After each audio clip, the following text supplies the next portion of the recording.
Good morning, my loves. How y'all doing? I was sitting here watching Mental Illness, and he was talking about how narcissists think that they're good people, all because they may have a handful of people who think they are actually nice. You know what I'm saying? So, like, let me break it down to you from my point of view. With the narc that I was dealing with, he thought he was a good person too, because he would help everybody. He would do this. He would give his shirt off his back if he needed to or whatever. He had good intentions to me, but in reality, when I look back at it, everything he did for somebody, he wanted something in return. Some people bit the bait, some people didn't bite the bait. You know what I'm saying? And so the ones who don't bite the bait, he get mad at them. And so they hold grudges. So, like, his issue with me, a lot of the issues me and him had, when everything will boil down to it, when I tell you narcissists have stupid responses when they get caught in something, or you catch them in a lie or catch them cheating or something like that, their responses is just so stupid and ridiculous. So a lot of the times when I would say something to him about something he's doing or something I caught him doing, or the way that he's treating me or whatever, his comeback line would always be, "You made me wait for you for a crackhead." And I'm like, you didn't have to wait for me. You chose to wait for me, but you didn't really wait for me anyway, because you still was in something while you was, waiting on me to get finished with mine. But I meant what I said. I was not finna move into a relationship with you, and I'm still in a relationship. So you telling me that, and really it wasn't the fact that it was a crackhead that he was waiting in line for, point blank period. He wanted me to stop everything that I was doing and get with him, because that's how they be wanting people to move for them. I don't move like that. And I broke that down to him every time that I spoke it. The first time he stopped me at the mailbox and I was going to check the mailbox to get the letter from the crackhead, I told him then, hey, I'm in something. I'm not interested in nobody right now. I'm dealing with what I got to deal with.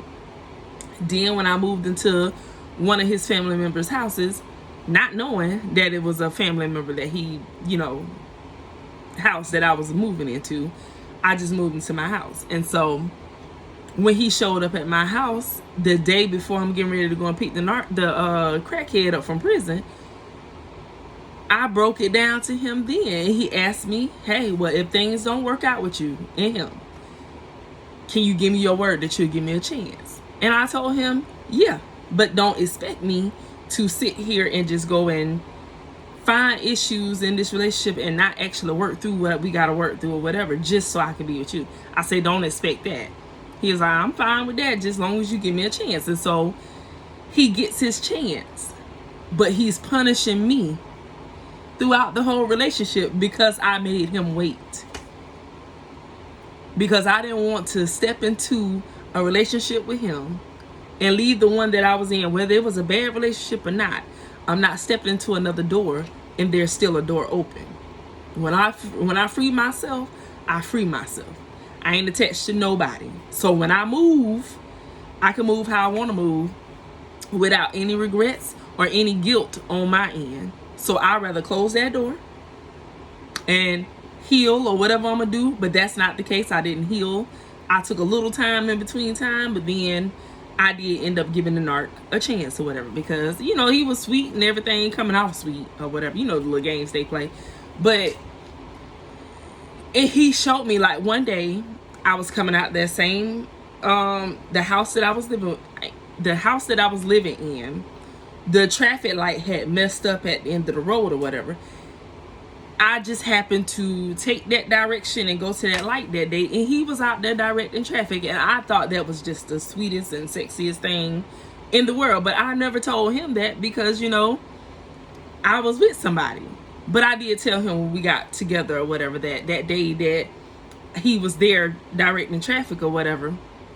And the area that I lived in, his whole family is in this same area that I lived in, not knowing that I was moving right down the road from his mom's house. Okay, so I wouldn't say that, oh yeah, he knew and he had, his hands in the situation to like point me in the direction of that house so that way he can keep his eyes on me or anything like that. It just coincidentally happened that way.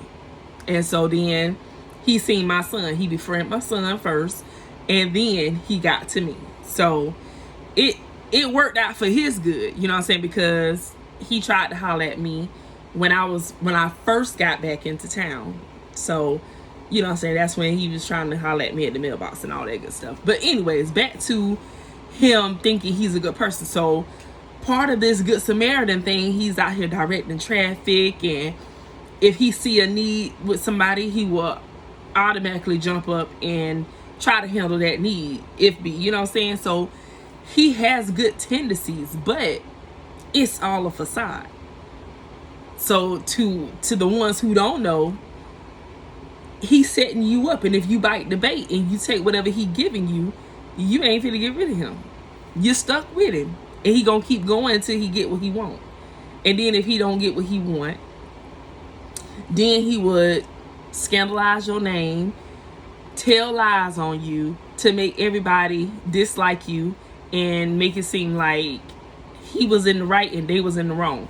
You know how narcs do. So my narc used to throw that up in my face all the time. You know what I'm saying? Like, you the only one think that I'm a nasty or mean person. Everybody else love me. I help people. That's what I'm here for. God put me on this earth to help people. I say he put me on this earth to help people too. I say, but when I help people, I'm not looking for nothing in return. I don't never look for nothing in return. I don't never ask nobody nothing. No, but the way you move, it kind of moves like, if I do this for you, then you gotta do something for me. And I know that I'm telling the truth, because if he fixed the car, he go out there, we ride in this car, we drive this car, whatever, he fixes the car. To me, it didn't mean anything, but when I think about it now, when I'm telling you, it's always, they do stuff to get something back in return. So after he would go out there and fix the car or whatever, I'll be like, thank you. He'll be like, you ain't gotta thank me. He said, you gonna thank me later. You know what I'm saying? So it's always a price to whatever they do for you. You thinking that it's not, well, I'm telling you, so much stuff is coming to my head, because two scenarios. The toxic other person, we just gonna call him a narc too, because he does have narcissistic traits, and he has been narcissistic to me or whatever. The guy who was stealing my energy. So if he came through and, you know, gave me money or bought me some drinks or something like that, he wanted something back in return. Even though he's saying, I don't want nothing in return, he still wanted something in return. They always do. The ones I dealt with always wanted something in return. They would give, you know, just like it's nothing. I want to do this for you, but really in return, it's like, no, I want to do this for you, but I need you to do something for me in return. But I ain't gonna make it seem that way. I'm gonna just make it seem like I'm just doing this for you. So if the one who was stealing my energy, if he did anything, you know, monetarily or whatever, he wanted to spend time with me. After he would say, yeah, I give you that, or he'll just come drop something off or whatever, he'd be like, can I take you on a date? You know, I'm like, I don't want to go on a date. I just want to be here, because he knew what I was going through. We talked about that before. But anyways, they ain't doing nothing for nothing in return. Everything they do is for something in return. And so the narc tried to make me think that people love him all over the place because he the jump, you know what I'm saying? And so I'm just like, no. Yeah, there's people who love you or whatever, and there's people who like you and think that you're a good person, but it's almost like those people you're paying to like you. That's it. Yeah. Because when we moved to this neighborhood, I swear he was trying to win everybody over with money, acting like he was this baller. And for a minute, I thought that he was a baller. The narc that I just left, that's who I'm talking about now. I'm thinking he was a baller, but I never cared about his money or anything like that. So I didn't even carry myself like that. But he would always be like, yeah, because I gotta, he said something one time about,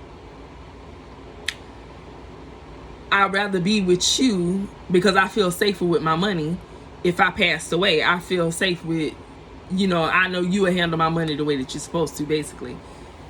And now that we've been dating for 4.5 years, I'm still trying to figure out where the money at. Where the money at? Because every piece of change that hit your hand, baby, you got that's gone. That money is spent already. So what money? And you sleeping on floors and air mattresses and different rooming houses and hotels and stuff. Where the money at, sir? I just want to know where the money at that you supposedly have. Because he used to act like he was a baller. So we moved to this neighborhood and he don't know nobody from a can of paint. But first thing he want to do is go outside, talk to them, and then he want to invite them over to, have a little shindig. Let's cook some food. Let's get some drinks. Let's chill. Let's play cards. You know what I'm saying? Ain't nothing wrong with that stuff.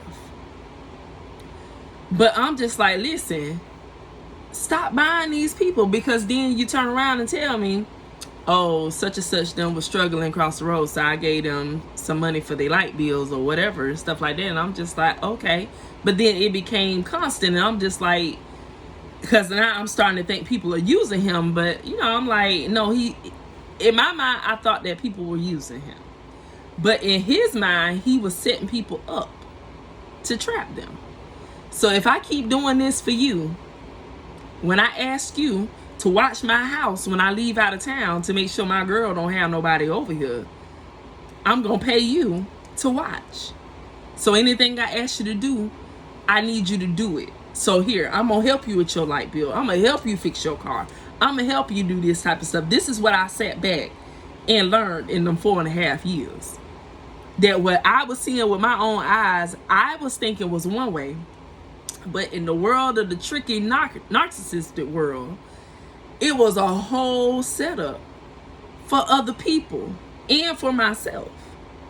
So now I know that when he was making all these friends in the neighborhood, it was just to make sure that he had eyes on me. And he's getting his flying monkeys up. The ones who gonna go run and report back to him everything he wanna know while he out there doing his dirt. Making sure that I don't catch him doing his dirt. So he had eyes in Florida. He had eyes here in Georgia. Everywhere we went, if we lived there, he had eyes on me. I just didn't know, but I found out. I'm telling you, certain people's journeys is different, but it's still your journey. So I learned so much in the narcissistic relationships that I've been in. The beginning ones, I didn't learn a whole lot from because I didn't know what I was dealing with. But this last one, I'm telling you, woke me all the way up. Now I see things so differently. And I'm telling you, when you get in that mind fog that they put you under, and you look at things one way, but it really ain't that way at all. You got to really lift up the cover and look up under there and see what's going on, because what you seeing in front of you will have you jacked up, have you thinking something, and then you look behind it and it really ain't what you thought it was. So the narc woke me up, but he used to act like everybody likes him, but really everybody thought he was weird. When it all boiled down to it, everybody thought he was weird. Didn't understand why I was with him. And now I'm sitting here thinking, what the heck was I doing with him? But I done been with many of him, and just didn't know what I was dealing with. Just thought that this was normal behavior in relationships, because I haven't had a great example in front of me. I mean, I have had an example of how a man should treat a woman in front of me. But just like they say, it's different when you have your own kids. It's different when you get your own relationship. So it's so easy being on the outside of a relationship and saying what you ain't gonna tolerate and what you ain't gonna put up with and what you ain't gonna allow to happen. It's so easy to say that when you're on the other side of the fence. But then when you get your own, where your heart at? Where your guts? to get up and walk away. Where that saying it won't be me. I won't sit here and let no man talk to me like that. I won't sit here and let no man disrespect me like that. Where all that went? Because now you got that same thing. And now you see that when your heart is in it, it ain't so easy to just jump up and walk away. Oh, you gonna talk your noise. You gonna put up the fight too. But you ain't going nowhere, not yet, because you ain't learned the lesson. So you ain't gonna just up and be like, oh, so he raising his voice at me, I'm finna go. You want to know why he raising his voice. You want to know what you did wrong. You want to know all of that stuff. You know what I'm saying? It takes you to go through these things first to know that, hey, I ain't finna sit here and let no man talk to me like that no more. So that's where I'm at in life now. I went through all of that stuff, done the same things over and over and over again, sat there, been the punching bag. When I know I should have got up and walked away, I didn't. I stayed to try to make it work. You know what I'm saying? But now that I've been through that, and it done ran me through the mud and back again, cut me up, threw me away, put me in the trash can, I jumped back out the trash can and got back out again, and it punched me back into the trash can. Yeah, I done did that over and over and over again, and that didn't work for me. So now I'm doing something different to get a different result. So narcs aren't good people.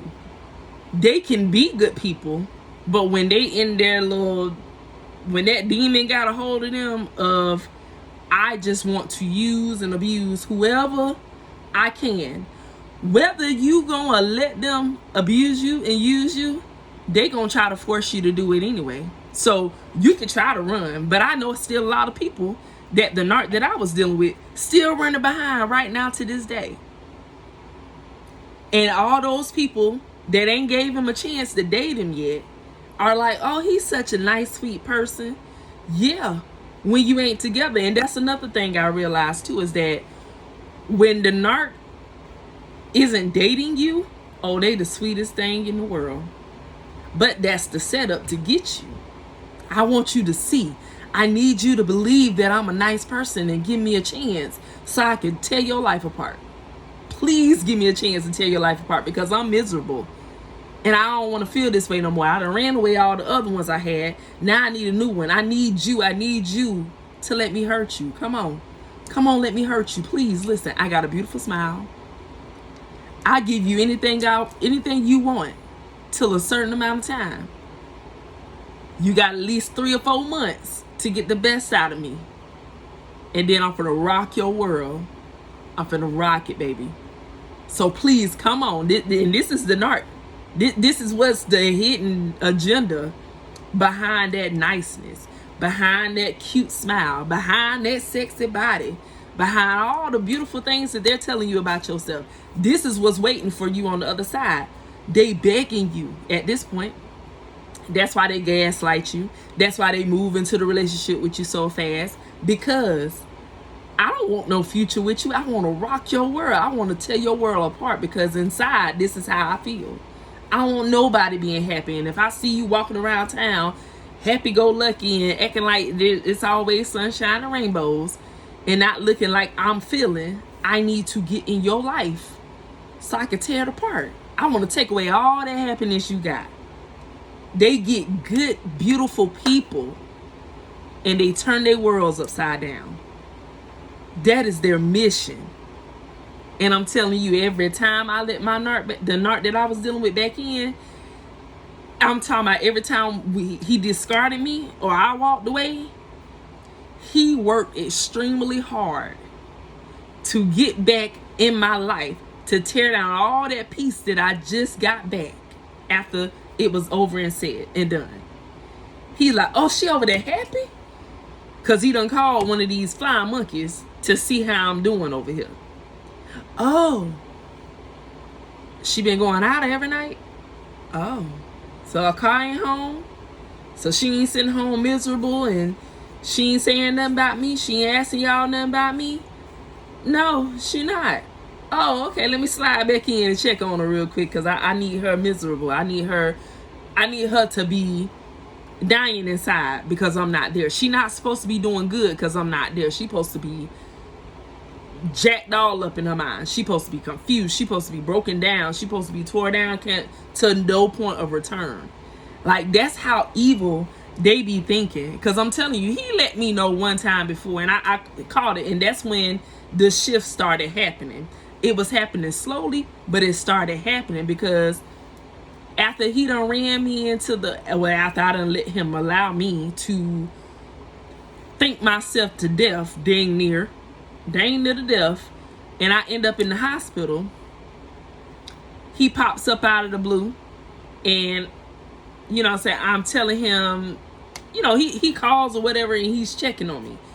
And a statement that he made let me know that you left me for dead. You wanted me to be out of here, done for, behind you. So he done discarded me. This is to the point where I almost didn't make it. And now 6 months after that, he comes back into the picture. It's just a phone call, you know what I'm saying? But I was so sick without this man, I wanted him back in my life. And so that phone call was everything for me. But really, it was one of his tactics to check in and take whatever I had inside of me and try to send me back to the hospital. But I didn't know that at the time. But when I'm sitting back thinking about it now, that's what he called in for. Because he did end off saying in the conversation, well, you don't need me. You got everything figured out. Because you thought, and I told him, I say, so you left me for dead. Oh, you thought that everything was going to crumble because you left. I say, no, sir, it didn't. And that's when the shift happened. Right then and there, when he was like, well, I asked him, I said, are you planning on coming back home? And he was like, what I need to come home for? You don't need me. You got everything you need. You still standing over there. I said, oh, so you left me for dead. You thought that everything was going to crumble because you left. You thought that I was going to be so distraught over here that I wasn't going to maintain my bills and things. I was going to lose the place, possibly lose my child, all that stuff. Everything he had planned for me did not work. The only thing he messed with was my heart, my health. That's it.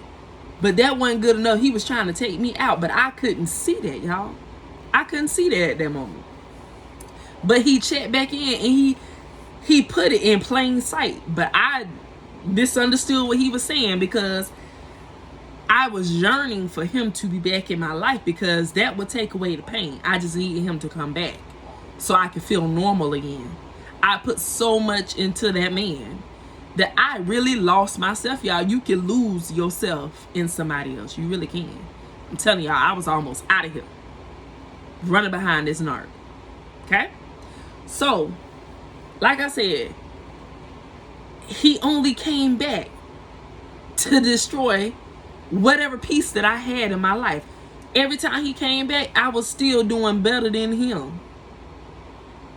I would go and pick him up from living on somebody's couch. I would go pick him up from staying in a rundown hotel, homeless. And I kept telling him, I'm like, why you living like this? You don't have to live like that no more. We done came up from rooming houses and hotels, baby. We got a whole home here.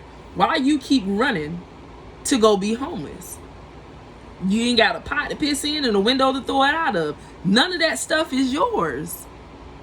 That room belonged to the person who rent that house or own that house. So that's not your room. That's not your personal property. That ain't something you can leave for your family when you take off and leave this world.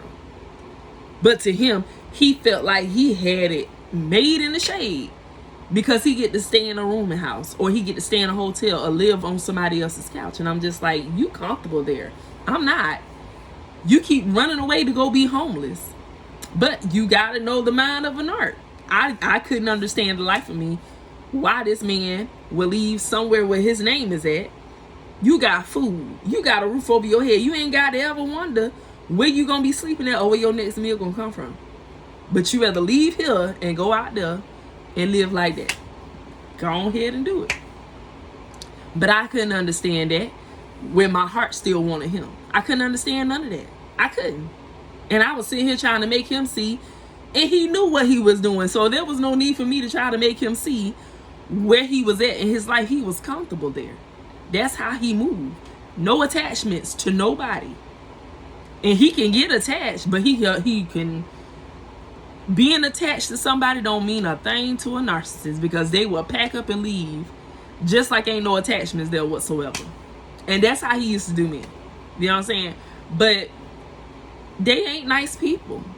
They only use people to get what they need to keep their life moving, because they're not people who can do things for themselves. They can't get the things that we get. They can, but that's too much work for them. That's not their desire. They won't microwave everything. I'm gonna get with this woman or this man, and he gonna put a roof over my head. He gonna give me loving whenever I want it. And then when I'm done taking everything from him, I'm gonna move to the next one. And I'm gonna go over there and take whatever I can get from them till that's all run up and gone. Then I'm gonna bounce to the next one. That's just how narcs move. And then they just keep going down the line, going through all of their supplies till they end back up to that last one that they left.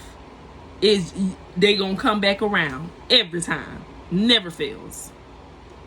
They're not good people. They play with your mind to make you think that they're good people, only to suck you in to the games that they playing. They need people with good hearts or anything.